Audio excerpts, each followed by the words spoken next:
Film की कहानी शुरू होती है टाइलर रेक से, जो कि अपने पिछले मिशन के दौरान बहुत ज्यादा जख्मी हो गया था। उसे गोली लग चुकी थी और वो एक ब्रिज से नीचे पानी में गिर चुका था। फिल्म के लास्ट में सभी को ऐसा ही लगा था कि टाइलर रेक मर चुका है, लेकिन जब टाइलर पानी में गिरा था तो वहीं के कुछ सोल्जर्स ने टाइलर रेक को बचा लिया था। इसका मतलब ये हुआ कि टाइलर अभी जिंदा है, लेकिन उसकी हालत कुछ इस प्रकार थी कि उसकी हालत बहुत ही ज्यादा क्रिटिकल थी। उसका इलाज वहाँ पर संभव नहीं था, इसलिए उसे दुबई लेकर गए, जहां उसकी हालत सुधरने का नाम नहीं ले रही थी और वो 9 महीने तक कोमा में रहा था। और यहीं पर टाइलर के साथ ही निक ने उसका बहुत ही ज्यादा साथ दिया था। हर एक कदम पर वो उसके साथ खड़ी रही थी। और फिर 9 महीने के बाद यहाँ पर टाइलर ने अपनी आंखें खोली। कुछ दिन बाद टाइलर थोड़ा ठीक हो जाता है। हालांकि वो चलने की स्थिति में तो नहीं था, लेकिन इतना ठीक हो चुका था कि वो अपने घर में आराम से रह सकता था। तो यहाँ पर निक और याज ने, जो कि दोनों भाई बहन होते हैं, उन्होंने टाइलर को एक खुफिया जगह पर शिफ्ट कर दिया। अब क्योंकि टाइलर कुछ भी करने की हालत में नहीं था, इसलिए ये समझ लीजिए कि टाइलर का रिटायरमेंट एकदम पक्का था। वो कई दिनों तक अकेले इस घर में समय बिताता है। वो पूरी तरह से बोर हो रहा था और हमेशा अपने बेटे को याद करता रहता है। अब अगले सीन में जॉर्जिया की एक जेल में हमें एक फैमिली को दिखाया जाता है। दरअसल में डेविड एक बहुत ही बड़ा गैंगस्टर है और जो जेल होती है वो दुनिया की सबसे खतरनाक जेल में से एक है। डेविड यहाँ पर अपनी पत्नी किटवन और अपने 2 बच्चे सांद्रो और नीना के साथ रहता है, लेकिन डेविड हमेशा अपनी पत्नी किटवन को टॉर्चर और हर्ट करता रहता है, जो देखकर सांद्रो को अच्छा तो नहीं लगता। लेकिन वो बहुत छोटा होता है, इसलिए वो कुछ कर नहीं सकता। हालांकि वो अपनी माँ के हमेशा साथ रहता है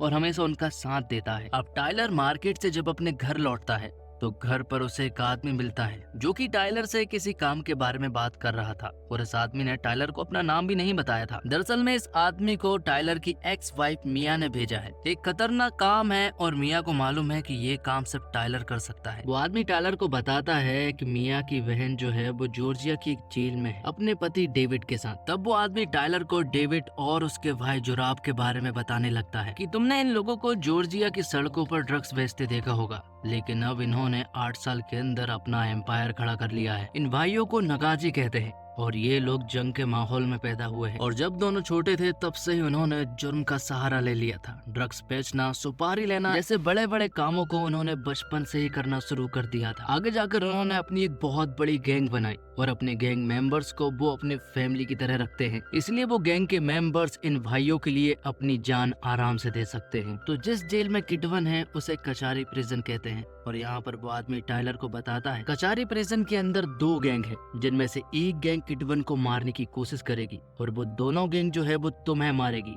इसलिए अच्छा यही होगा कि तुम चुपचाप से इस जेल में जाओ और आराम से किटवन को वहाँ से छुड़ा लो। तब इस काम के लिए वो हाँ कर देता है और तुरंत ही निक के पास कॉल करता है और उसे अपने काम के बारे में बताता है, जिस पर कि निक भी हाँ कर देती है और याज और निक के साथ वो इस काम के लिए रेडी हो जाती है। लेकिन टाइलर इस मिशन के लिए अभी पूरी तरह से फिट नहीं था। तब वो ट्रेनिंग शुरू करता है और इस मिशन के लिए फिट हो जाता है। अब टाइलर और उसकी गैंग कचारी प्रिजन के लिए निकल जाती है। उसकी गैंग में सिर्फ निक और याज ही होते हैं, लेकिन यहीं पर इस जेल में एक ऐसा आदमी था जो कि इनकी मदद कर रहा था। उसने दीवारों पर एरोस लगा दिए थे ताकि इन्हें कोई भी प्रॉब्लम ना हो। थोड़ी देर के बाद ये लोग कचारी प्रिजन के अंदर जाने के लिए एकदम रेडी हो जाते हैं। वो जैसे ही वहां पर पहुंचते हैं तो यहाँ पर जो आदमी होता है वो इनके सीसीटीवी कैमरे को भी बंद कर देता है। इन्हें बस इतना सा काम करना है कि अंदर जाकर चुपचाप से किटवन को बाहर निकालना है। टाइलर ऐसा ही करता है। वो आसानी से उस जेल के अंदर पहुंच जाता है और वो किटवन और उसके बच्चे सांद्रो और नीना को चुपचाप यहाँ से ले जाने लगता है।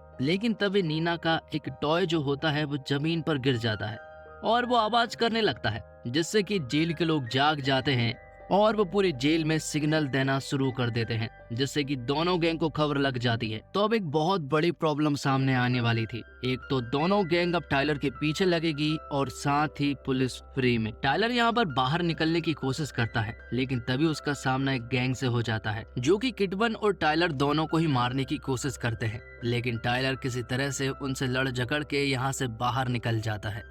उन्हें बाहर निकलने का रास्ता भी मिल चुका था।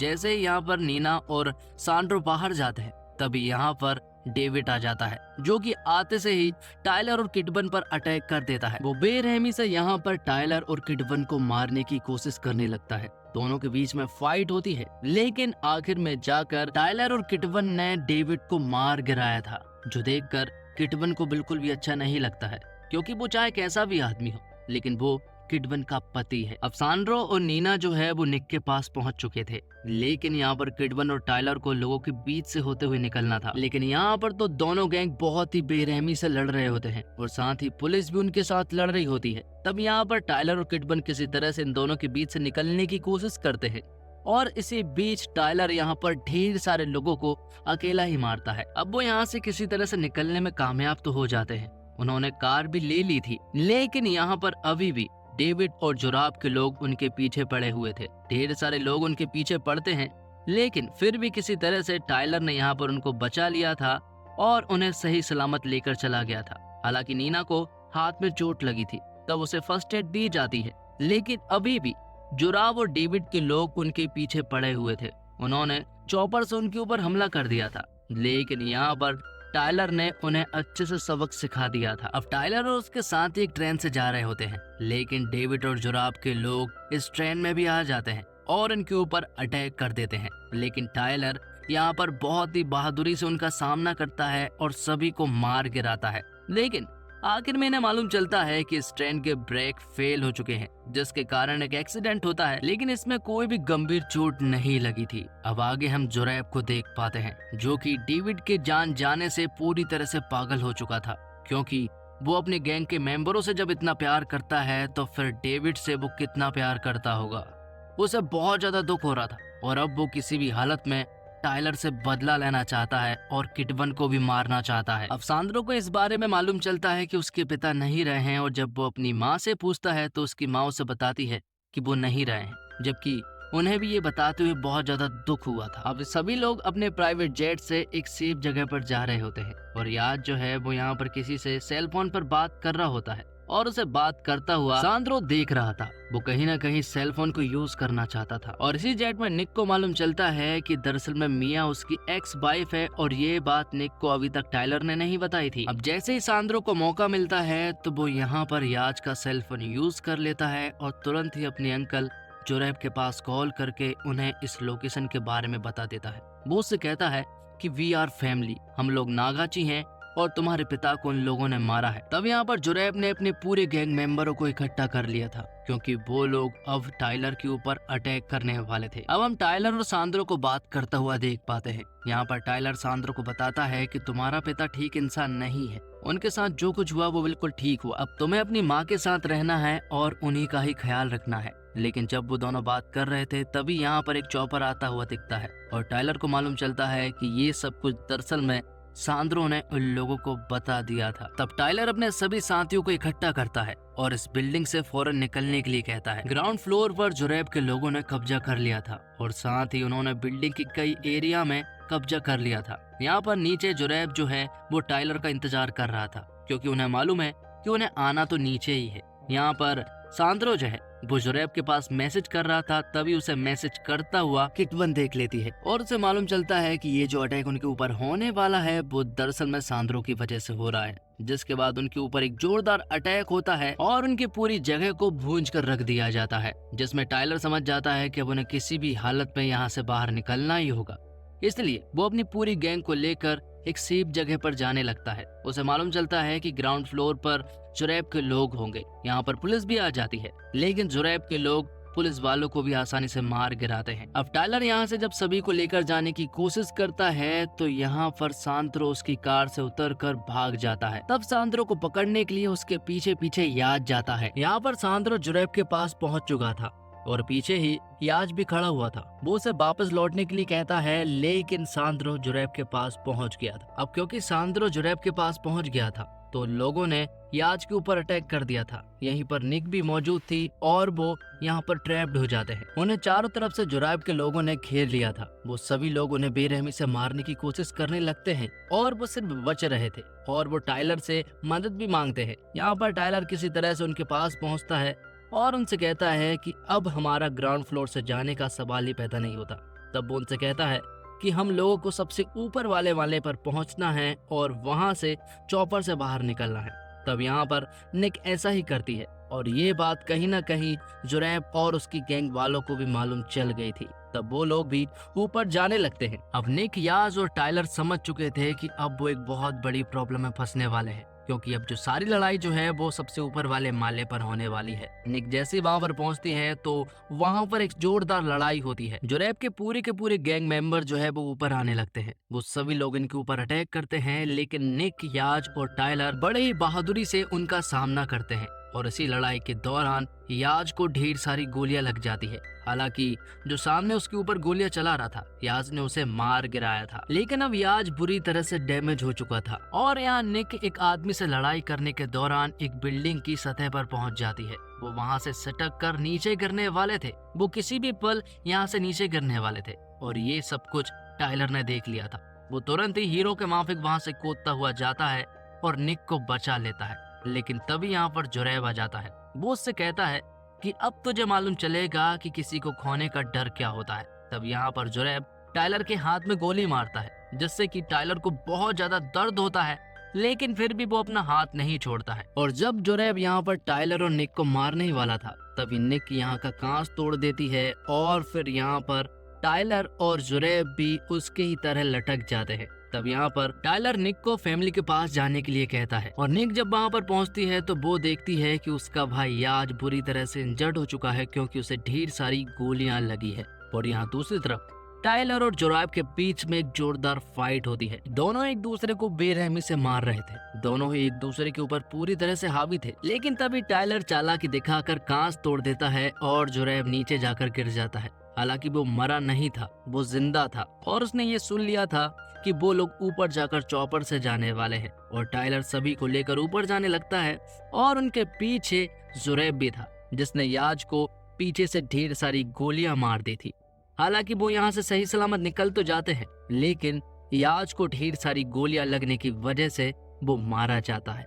ये देखकर निक को बहुत ज्यादा बुरा लगता है। वो बहुत रोती है, क्योंकि याज के सिवा इस दुनिया में उसका कोई भी नहीं था। यहाँ जोरैब सांद्रो से बात करता है। बात करने के दौरान सांद्रो को कहीं ना कहीं ऐसा लगता है कि वो गलत था, उसे अपनी माँ के साथ ही रहना चाहिए था, क्योंकि ये लोग तो मेरी पूरी फैमिली को मारना चाहते हैं। अब यहाँ पर टाइलर जब अपने साथियों के साथ एक सेफ जगह पर था, तब यहाँ पर उसकी एक्स वाइफ मिया आती है।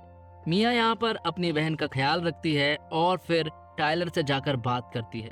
वो उससे कहती है कि मुझे मालूम था कि इस मिशन के लिए तुम परफेक्ट होगे, इसलिए उसने ये काम तुम्हें सौंपा। साथ ही यहाँ पर टाइलर मिया से माफी मांगता है। वो उससे कहता है कि मैं हर उस चीज के लिए माफी मांगना चाहता हूँ जो मैंने गलती की है। अब वो दोनों जब बात कर रहे थे, तभी टाइलर के पास जोरैब का कॉल आता है। वो उससे कहता है कि मेरे सामने प्लेन खड़ा हुआ है और मैं यहाँ से जाना चाहता हूँ, लेकिन मेरी हिम्मत नहीं हो रही। वो यहाँ पर उससे समझौता करना चाहता था, लेकिन टाइलर उससे कहता है कि समझौता गया भाड़ में, मैं तुझे मारने के लिए आ रहा हूँ। तब वो सारी तैयारी कर जोरैब की बताई हुई जगह पर जाने लगता है। निक भी उसके साथ जाना चाहती थी, लेकिन टाइलर उसे अपने साथ नहीं ले जाता है और अकेले ही जाकर जोरैब के अड्डे पर जाकर तबाही मचाना शुरू कर देता है। वो यहाँ पर पहुंचते ही जोरैब के ढेर सारे लोगों को मार गिराता है। उसने ऑलमोस्ट सभी लोगों को मार गिराया था। और जब वो जोरैब के पास पहुंचता है तो जोरैब ने सांद्रो के ऊपर एक बॉम्ब लगा दिया था। वो उससे कहता है कि अगर तुमने आगे बढ़ने की कोशिश की तो वो इस रिमोट को दबा देगा और सांद्रो की जान चली जाएगी।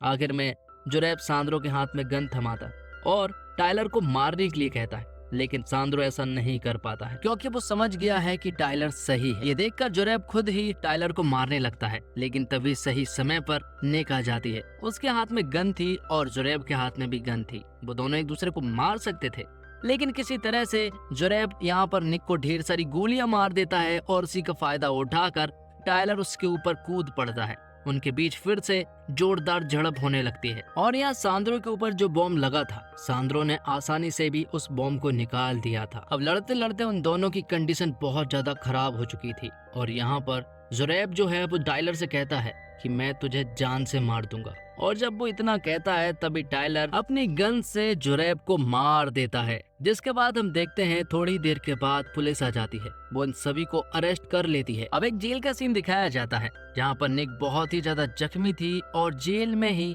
टाइलर भी था। टाइलर से मिलने के लिए यहाँ पर उसकी एक्स वाइफ मिया आती है और यहाँ पर टाइलर मिया को बताता है कि वो लास्ट टाइम पर उन्हें छोड़कर इसलिए चला गया था क्योंकि वो अपने बेटे को मरता हुआ नहीं देखना चाह रहा था। और मिया उससे कहती है कि तुम्हारा बेटा तुम पर गर्व महसूस करता था, वो तुम्हें हीरो मानता था और तुमसे बहुत ज्यादा प्यार करता था। आखिर में टाइलर से मिलने के लिए वही काला आदमी आता है। वो उससे कहता है कि मेरे पास तुम्हारे लिए काम है और ये काम बहुत बड़ा होने वाला है। तब टाइलर उससे कहता है कि मुझे अपनी टीम चाहिए, मतलब कि उसे सिर्फ निक चाहिए थी, जो कि आ जाती है। और यहाँ पर उस काले आदमी ने अभी भी टाइलर को अपना नाम नहीं बताया था, पर उसने यहाँ पर टाइलर से ये कहा था कि मैं जिस आदमी के लिए काम करता हूँ वो बहुत ही घटिया आदमी है। और इसी के साथ ये एक्सप्लेनेशन यहीं पर खत्म हो जाता है।